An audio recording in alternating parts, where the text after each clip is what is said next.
Për më shumë se 2 vitesh, Izraeli ka zhvilluar një fushat të pamëshirshme fshirjeje në Gaza, duke reduktuar territorin në rënoja. Shumë palestinezë të enklavës janë shndruar në gazetar të rastit. Mes ndalimit të gazetarëve të huaj nga Izraeli, burimet e vetme të informacionit kanë qenë qytetarët që po e përjetojnë dhe transmetojnë drejt për drejt gjenocidin. Megjithatë, përpjekjet e tyre të guximshme nuk u vlerësuan gjërësisht, shkruan Hamza Yusuf, gazetar palestinez nga Londra. Nuk ka gazetar në Gaza, deklaroi fundvitin e kaluar David Lammy, atëherë ministri i jashtëm britanik. Të njëjtin mendim e shpreu edhe prezantuesja e njohur e CNN-it, Christiane Amanpour. Në tekst ishte se palestinezët nuk mund të besoheshin për të rrëfyer realitetin e tyre në mënyrë të saktë apo objektive, dhe se vetëm gazetarët e mediave kryesore mund të shërbenin si tregimtar të besueshëm të së vërtetës për të ndihmuar publikun të kuptojë ndodhitë.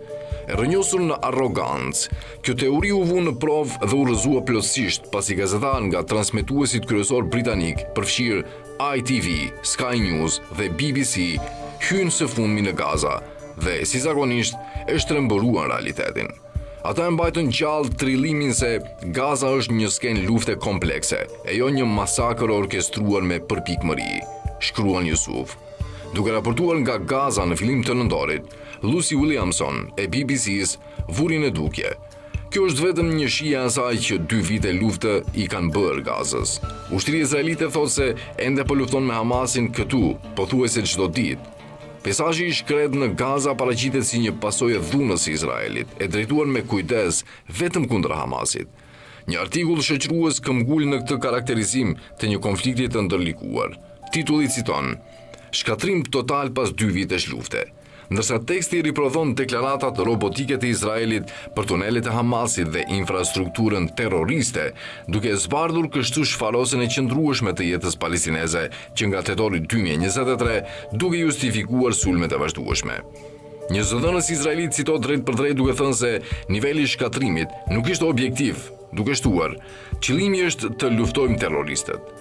Mbi këto citime, artikulli paraqet një fotografi të lagjës së rrafshuar Shujaia, duke nxjerrë në pa kontrastin e thellë midis kornizimit të BBC-s dhe të vërtetës së pamohueshme.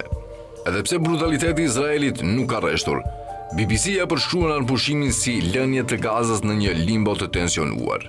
Në realitet, Izraeli ka shkelur anëpushtimin rreth 500 herë që nga tetori, duke vrarë më shumë se 300 palestinezë dhe duke rrafshuar qindra ndërtesa.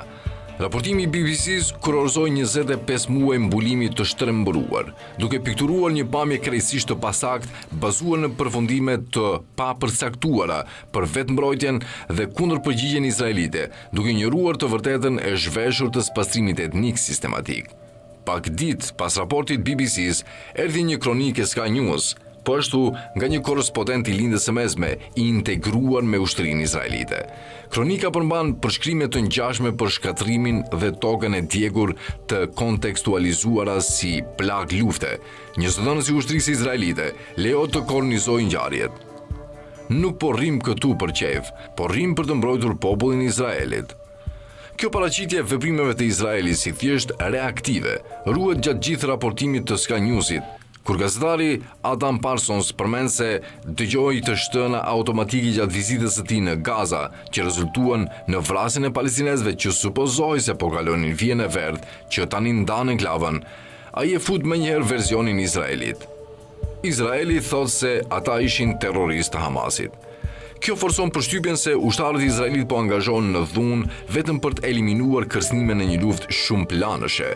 Për sa kohë që Hamasi ka ende armë, është shumë e vështirë të imagjinohet që Izraeli të tërhiqet nga kjo tokë e mallkuar, thot Parsons. Vazhdimi i okupimit të Izraelit të Gazës është i paligjshëm sipas të drejtës ndërkombëtare, por mediat kryesore janë tepër të etura për ta ripaketuar atë si një strategji ushtarake të diktuar nga domosdoshmëria. Problemi nuk kufizohet vetëm te kornizimi holluar dhe mashtrues i masakrës së Gazës. Është gjithashtu ajo që lihet jashtë.